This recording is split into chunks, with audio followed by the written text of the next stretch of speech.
Hello बच्चों, आज आप इस लेक्चर में डिफरेंट टाइप ऑफ सॉल्यूशन देखेंगे according to osmosis pressure, osmotic pressure, है ना। लास्ट टाइम में जो कोलिगेटिव प्रॉपर्टी है, लास्ट लेक्चर में अपन ने देखा हुआ था। एक जो कोलिगेटिव प्रॉपर्टी ऑस्मोटिक प्रेशर जो है ना, और उसी के अकॉर्डिंग ऑस्मोटिक प्रेशर के अकॉर्डिंग जो डिफरेंट टाइप के सॉल्यूशन हो सकते हैं, वो कौन कौन से सॉल्यूशन हो सकते हैं उन पे थोड़ा डिस्कस करेंगे अपन। तो यहाँ फर्स्ट टाइप का जो सॉल्यूशन होता है वो होता है आइसोटोनिक सॉल्यूशन, है ना। Isotonic solution. अब ये आइसोटोनिक सॉल्यूशन इस सॉल्यूशन को अपन समझ सकते हैं ऑस्मोटिक प्रेशर के अकॉर्डिंग, है ना। ऑस्मोटिक प्रेशर क्या होता है ये लास्ट टाइम में आपको बता दिया है मैंने, है ना। और इस कंडीशन में कि अगर आप मान लें कि आपके पास दो सॉल्यूशन है ना, A प्लस B, ये सॉल्यूशन है। हाँ, अब एक जो दोनों सॉल्यूशन है तो उस कंडीशन में जो उनका ऑस्मोटिक प्रेशर अगर अपन मान लें पाई, ये ऑस्मोटिक प्रेशर इसके लिए A हो गया। हाँ, और अगर A का ऑस्मोटिक प्रेशर B के ऑस्मोटिक प्रेशर के इक्वल है, मतलब ये दोनों अगर बराबर हैं, इक्वल हैं, तो उस कंडीशन में जो सॉल्यूशन होगा उसको अपन क्या कहेंगे, आइसोटोनिक। आइसो मतलब ही सेम होता है, ठीक है। आइसो मतलब क्या हुआ, सेम। और यहाँ पर सॉल्यूशन को क्या कहेंगे, आइसोटोनिक सॉल्यूशन, है ना। जैसा कि यहाँ पर इसमें लिखा हुआ है, थोड़ा सा शॉर्टली उसको डिफाइन करा हुआ है, तो आप उसको देख लें ना। ये लिखा हुआ है such solution having same osmotic pressure are called isotonic और आइसोस्मोटिक सॉल्यूशन। क्लियर। अब सेकेंड टाइप का, या अपन उसको कह सकते हैं solution of equimolar concentration at the same temperature have same osmotic pressure. मतलब जो मोलिकुलर कंसंट्रेशन जो होगा, जब दोनों का क्या हो जाएगा, इक्वल हो जाएगा, है ना। जिस कंडीशन में सॉलिड और सॉल्वेंट के बीच का जो मोलर कंसंट्रेशन जो होगा वो दोनों क्या हो जाएगा, इक्वल हो जाएगा, तो उस कंडीशन में भी उस टाइप के सॉल्यूशन को अपन क्या कहेंगे, आइसोटोनिक सॉल्यूशन। अब जो सेकेंड टाइप का जो है वो कहलाता है हाइपरटोनिक और हाइपोटोनिक। अब यहाँ पर आपको ये समझना है कि हाइपरटोनिक और हाइपोटोनिक क्या होता है ना। तो देखो, इफ ए सॉल्यूशन, ये वाला अपन देख रहे हैं इसमें हाइपरटोनिक एंड हाइपोटोनिक सॉल्यूशन। अब इसमें क्लियरली लिखा हुआ है कि if a solution has more osmotic pressure then some other solution is called hypertonic, है ना। उस टाइप का सॉल्यूशन जिसका जो ऑस्मोटिक प्रेशर होगा दूसरे से ज़्यादा हो, है ना, तो उस टाइप के सॉल्यूशन को अपन क्या कहेंगे, हाइपोटोनिक सॉल्यूशन। अब देखो, जैसे मैंने अभी आपको बताया हुआ था कि जो दो सॉल्यूशन है, इसका पाई ए एक सॉल्यूशन ए के लिए हो गया, हाँ, इसका ऑस्मोटिक प्रेशर, और दूसरे के लिए ऑस्मोटिक प्रेशर क्या हो गया, पाई बी।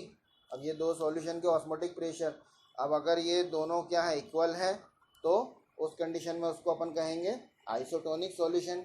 और हाइपोटोनिक सॉल्यूशन में क्या होता है कि फॉर एग्जांपल मान लें जो बी का जो वो ऑस्मोटिक प्रेशर है ए से ज़्यादा है, हाँ, तो उस कंडीशन में ये वाला जो सॉल्यूशन होगा, कौन सा, पाई बी वाला सॉल्यूशन, मतलब सॉल्यूशन बी, है ना, उसको अपन क्या कहेंगे, हाइपोटोनिक सॉल्यूशन। जैसा लिखा हुआ ऑन द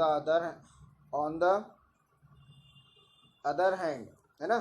एक पहले इसको देख लो, if a solution has more osmotic pressure then some other solution, मतलब कि यहाँ पर इस वाला जो सॉल्यूशन है, बी वाला जो सॉल्यूशन है, इसका ऑस्मोटिक प्रेशर ज़्यादा है कंपैरेटिवली ए वाले से, इससे ज़्यादा है ना, जिसका ऑस्मोटिक प्रेशर पाई ए है। तो ये वाला जो सॉल्यूशन होगा इसको अपन क्या कहेंगे, हाइपरटोनिक सॉल्यूशन। क्या कहेंगे इसको, हाइपरटोनिक सॉल्यूशन। अब इसका उल्टा, अगर मान लो ये कम है, इसका जो ऑस्मोटिक प्रेशर है पाई बी का इससे कम है, तो यही सॉल्यूशन क्या कहलाएगा, हाइपोटोनिक सॉल्यूशन। कौन सा, हाइपोटोनिक सॉल्यूशन। क्लियर हो गया। अब देखो फिर से एक बार मैं बता दे रहा हूं आपको,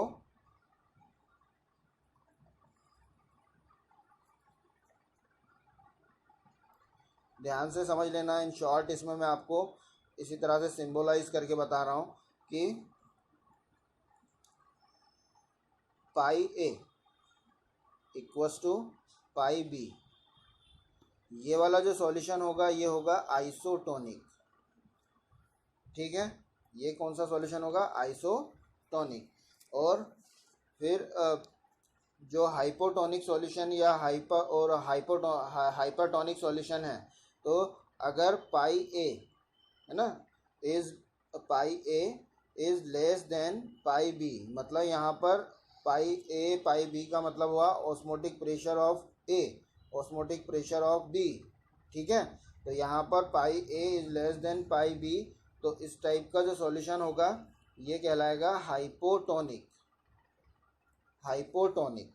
ठीक है, हाँ। और हाइपरटोनिक सॉल्यूशन जिसमें क्या हो जाएगा, जिसमें क्या होगा कि pi A is greater than pi B, तो इस टाइप का जो सॉल्यूशन होगा है ना, उसको अपन क्या कहेंगे, हाइपोटोनिक सॉल्यूशन। ये सॉरी हाइपरटोनिक सॉल्यूशन। कौन सा हो जाएगा वो, हाइपरटोनिक, हाइपर, है ना। तो हाइपरटोनिक ये वाला सॉल्यूशन की बात किसकी हो रही है, इसकी। यहाँ पर किसकी हो रही है, इसकी।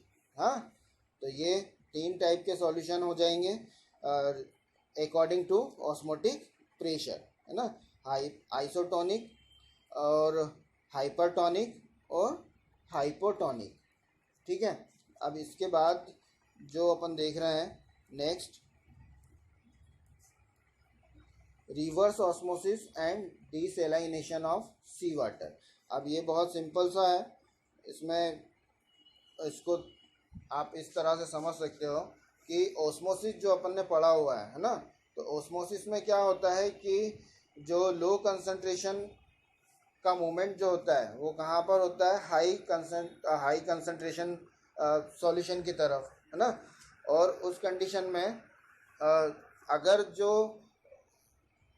ऑस्मोटिक प्रेशर है ना, तो वहाँ पर क्या होगा, सॉल्यूशन साइड पर जो लेवल होगा सॉल्यूशन का वो क्या होता जाता है, इंक्रीज होता जाता है। हाँ, इंक्रीज होता जाता है। और इंक्रीज होने पर एक कंडीशन में अपन क्या करते हैं, जब वहाँ पर कोई प्रेशर या उस पर अपन क्या करें, वेट अप्लाई करें, यहाँ पर उस पर अपन वेट अप्लाई करें, तो उसकी वजह से जो प्रेशर क्रिएट हो रहा है उसको अपन कह रहे हैं ऑस्मोटिक प्रेशर। ठीक है, अब वो ऑस्मोटिक प्रेशर से ज़्यादा प्रेशर जब अप्लाई करा जाता है, ऑस्मोटिक प्रेशर यूज़ क्यों होता है, वो जो सेमी परमेबल मेम्ब्रेन से सॉल्वेंट से सॉलिड की तरफ जो सॉल्यूशन आ रहे हैं या पार्टिकल्स आ रहे हैं उसको स्टॉप करने के लिए, मतलब एक तरह से ऑस्मोसिस को स्टॉप करने के लिए जो प्रेशर यूज़ करा जा रहा है उसको अपन क्या कह रहे हैं, ऑस्मोटिक प्रेशर। अब अगर ऑस्मोटिक प्रेशर से ज़्यादा प्रेशर वहाँ पर अप्लाई करें सॉल्यूशन साइड पर, है ना, जैसे ये दो चीज़ें जो थी, दो वेसल्स जो थे यहाँ पर, ये दो वेसल्स लिए हुए थे, है ना, ये बीच में सेमी परमेबल मेम्ब्रेन थी और यहाँ पर सॉल्यूशन था और यहाँ पर सॉल्वेंट था। हाँ, तो उस कंडीशन में क्या हो रहा था कि यहाँ पर जो प्रेशर अप्लाई हो रहा है ना, जो प्रेशर बन रहा है ना, उसको अपन क्या कह रहे हैं कि ऑस्मोटिक प्रेशर, उसको अपन क्या कह रहे हैं, ऑस्मोटिक प्रेशर। अब जिसकी वजह से यहाँ पर जो सेमी परमेबल मेम्ब्रेन जो है ना, उसमें क्या हो रहा है, यहाँ से जो पार्टिकल हैं सॉल्यूशन की तरफ उनका मूवमेंट स्टॉप हो गया, मतलब एक तरह से ऑस्मोसिस क्या हो गया, रुक गया। तो जो ऑस्मोसिस को रोक देता है उसको अपन कह रहे हैं ऑस्मोटिक प्रेशर। इसी तरह से जो ऑस्मोटिक प्रेशर से ज़्यादा जब प्रेशर अप्लाई करा जाता है ऑस्मोटिक प्रेशर से यहाँ पर जो पाई जो है ऑस्मोटिक प्रेशर जिसको कह रहे हैं, इसमें अगर आप यहाँ पर और प्रेशर अप्लाई करें, है ना, और अगर इसमें आप प्रेशर अप्लाई करते हैं एक्सटर्नल, तो उस कंडीशन में क्या होगा कि यहाँ से जो सॉल्यूशन में जो सॉल्वेंट पार्टिकल जो हैं वो वापस क्या हो जाएंगे, यहाँ पर रिवर्स होंगे, वहाँ पर क्या हो जाएंगे, सॉल्वेंट की तरफ वो रिवर्स होंगे। अब ये जो रिवर्स हो रहा है सॉल्वेंट पार्टिकल्स का वापस सॉल्वेंट वेसल्स में, इसी को अपन क्या कह रहे हैं, रिवर्स ऑस्मोसिस, है ना। रिवर्स मतलब क्या हो गया, उल्टा। ऑस्मोसिस तो हो ही रहा है, पहले जो हो रहा था उसको ऑस्मोसिस कहा हुआ है ना। तो उसी कंडीशन में अगर अपन वहाँ पर सॉल्यूशन साइड पर, इस साइड पर अगर और प्रेशर अप्लाई करते हैं, है ना, यहाँ पर और प्रेशर अप्लाई करते हैं, तो उस जो ऑलरेडी ऑस्मोटिक प्रेशर है उससे ज़्यादा अगर प्रेशर अप्लाई करेंगे तो यहाँ पर जो ऑस्मोसिस होगा वो क्या हो जाएगा, रिवर्स हो जाएगा। वो क्या हो जाएगा, रिवर्स हो जाएगा। उसी को अपन कह रहे हैं रिवर्स ऑस्मोसिस। क्या कह रहे हैं, रिवर्स ऑस्मोसिस, ठीक है, उसी को रिवर्स ऑस्मोसिस। अब यही रिवर्स ऑस्मोसिस के अकॉर्डिंग जो डिसैलाइनेशन जो होता है ना, वो इसी रिवर्स ऑस्मोसिस के अकॉर्डिंग होता है कि डिसैलाइनेशन का जो प्रोसेस होता है उसमें क्या होगा कि इसमें एक डायग्राम दिया हुआ, उस डायग्राम के अकॉर्डिंग जो डिसैलाइनेशन होगा, डिसैलाइनेशन मतलब कि जो नमक का जो पानी होता है उसको प्योर करा जाता है, मतलब drinking water, as a drinking water उसको प्रिपेयर करा जाता है या बनाया जाता है ना, सी वाटर को, उसी को अपन कहते हैं डिसैलाइनेशन। ये इससे इसमें यहाँ पर लिखा हुआ है कि आप देख लें, the reverse osmosis process can be used for desalination of sea water for getting drinking water, मतलब जो उसका सी वाटर जो है उसका डिसैलाइनेशन करा जाता है। तो यहाँ पर उसको डायग्राम के थ्रू काफ़ी अच्छे से आपको समझ में आ जाएगा, है ना। अब इस डायग्राम में क्या दिया हुआ है कि फर्स्ट जो ये वाला जो पोर्शन है डायग्राम का, इस डायग्राम में फर्स्ट वाले डायग्राम में ये जो प्रोसेस हो रहा है यहाँ पर, ये ऑस्मोसिस का प्रोसेस है, मतलब ये fresh water as a solvent लिया हुआ है, ये यहाँ पर क्या हो गया, सॉल्वेंट हो गया, और सॉल्ट वाटर जो है, मतलब इसमें दोनों चीज़ें हैं, वाटर प्लस सॉल्ट है ना, तो ये क्या होगा, एक तरह से सॉल्यूशन हो गया, ठीक है। तो जो ऑस्मोसिस का जो प्रोसेस होता है, तो ऑस्मोसिस का प्रोसेस में क्या होगा कि जो फ्रेश वाटर या सॉल्वेंट जो है ना, और बीच में क्या है यहाँ पर, इसमें इस एपरेटस में यहाँ पर बीच में सेमी परमेबल मेम्ब्रेन लगी हुई है जो केवल सॉल्वेंट पार्टिकल को यहाँ से पास करेगी, है ना। तो उस कंडीशन में क्या होता है कि जब ऑस्मोसिस का प्रोसेस होगा तो वाटर मूव करेगा सॉल्यूशन, ये सॉल्ट वाटर की तरफ, हाँ।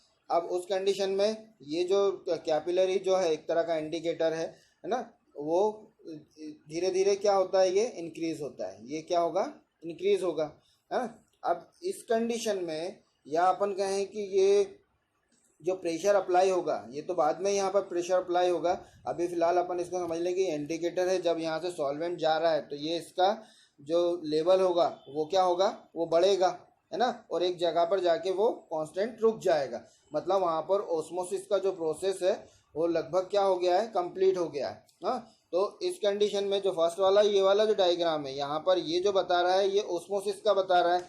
अब इसी वाले डायग्राम को अगर अपन यहाँ पर दूसरे इसमें देखें तो इसमें क्या हो रहा है कि जे यहाँ पर जब ऑस्मोसिस हो गया है ना, ऑस्मोसिस का प्रोसेस इसमें हो गया है, तो उस कंडीशन में यहाँ पर pressure is greater then osmotic pressure.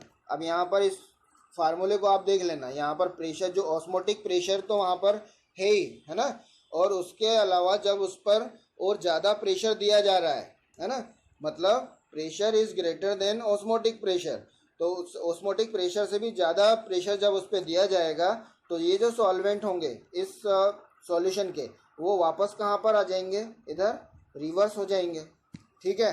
तो उस कंडीशन में क्या हो जाएगा इसी को अपन कहेंगे। अब जो नमक होगा या सॉल्ट जो होगा वो यहीं पर रिटेंड हो जाएगा, क्योंकि सेमी परमेबल मेम्ब्रेन लगी हुई है तो वो आ नहीं पाएगा यहाँ पर, और उस कंडीशन में केवल जो सॉल्वेंट पार्टिकल होंगे वो यहाँ पर मूव करेंगे। इसी को अपन क्या क्या कह रहे हैं, रिवर्स ऑस्मोसिस, है ना। और इसी रिवर्स ऑस्मोसिस के थ्रू जो सी वाटर जो होता है उसको डिसेलाइन करा जाता है ना। तो ये फर्स्ट वाला जो डायग्राम है वो ऑस्मोसिस के लिए हो गया, और जो सेकंड वाला जो डायग्राम है ये रिवर्स ऑस्मोसिस के लिए हो गया। क्लियर है ना। अब यहाँ पर ये जो आज अपन ने देखा हुआ है तो इसमें आइसोटोनिक सॉल्यूशन देखा, हाइपोटोनिक सॉल्यूशन देखा, हाइपरटोनिक सॉल्यूशन देखा, और इसी के साथ अपन ने डिसैलिनेशन ऑफ वाटर और रिवर्स ऑस्मोसिस देखा, है ना। और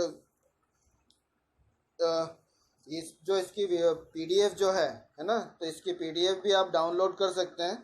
और एट लास्ट चैनल को सब्सक्राइब करें, लाइक करें, शेयर करें। Thank you.